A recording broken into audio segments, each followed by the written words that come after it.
They said the machine could read memories. They were wrong. It could steal them. It started on a cold Wednesday morning in Manchester. Rain fell softly, the kind that never stops, the kind that makes the city feel older than it is. The streets were quiet. Shops were still closed. Trams moved like tired snakes through the fog. At exactly 6:42 a.m., Dr. Sarah Miles unlocked the back door of Northbridge Neurolab. She stopped. The room was warm. That made no sense. Sarah stood still, her hand frozen on the light switch. The lab should have been cold. The heating shut off at midnight every night.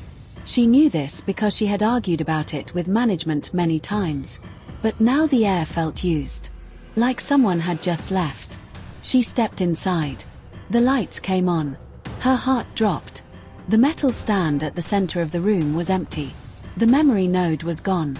The memory node was not big. About the size of a bedside table. Smooth silver casing. No buttons. No screen. Just a quiet machine that hummed like a sleeping animal. It was never meant to leave the lab. Sarah walked closer, her shoes clicking loudly on the floor. The cables were cut cleanly. Not torn. Cut. She looked around. Nothing else was missing. Not the computers. Not the drives. Not even the coffee mug she had left the night before. Only the node. Someone had come here for one thing. Sarah felt sick. By 9 a.m., the building was full of police. Yellow tape blocked the halls. Officers moved carefully, like they were afraid to touch the walls. Detective Mark Ellison arrived last. He was tall, quiet, and tired in a way that sleep could not fix. He had worked serious crimes for 20 years. Robberies. Murders. Fraud. But this was different. He stepped into the lab and felt it too. The warmth. He turned to Sarah. "You're sure it was here last night?" "Yes," she said. Her voice shook. "I locked it myself." Ellison looked at the empty stand. Who else had access? Sarah hesitated. 7 people, she said. But only 3 knew how to remove it without damaging it. Ellison nodded slowly. An inside job. Or someone with help. Security footage showed 2 figures. Dark coats. Hoods up. Faces hidden. They moved calmly. No rush. No panic. They entered at 2:13 a.m.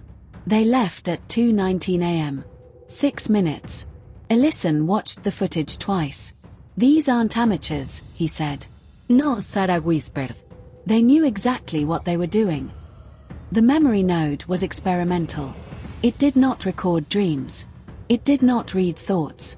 It captured short-term memory patterns and translated them into images and sounds. Blurry. Broken. Incomplete. But real. The lab said it was for medicine. For patients who had lost pieces of themselves. Ellison had read the report. He did not believe for 1 second that medicine was the only reason someone would want it. 2 weeks passed. No leads. No ransom. No contact. Then, on a grey afternoon, a dock worker at Salford Quays made a call. He had found something strange near the water. A silver machine. Still humming. The memory node was returned. Abandoned. But not untouched. When Sarah saw it again, her hands trembled. "It's been used," she said. "How can you tell?" Ellison asked. She pointed to the core. "The internal buffer is active," she said. "Someone ran a memory extraction." Ellison felt a chill. From who? Sarah swallowed. "I don't know," she said. "But they didn't just test it. They took something. They powered it on. The room went dark. Then the images appeared. A hallway. White walls. A man's hands. A keypad. A door opening. The memory shook and jumped, like a bad video. Then a voice. A man whispering numbers. "Lock-in details. Passwords." Ellison's stomach tightened. "This isn't a test," he said. "This is a crime." What they didn't know yet was this. The memory was not meant to be stolen. It was meant to be sold. And that was only the beginning. Who the memory belonged to. The first major betrayal. Why the thieves brought the node back. And the story will get darker, faster, and more dangerous.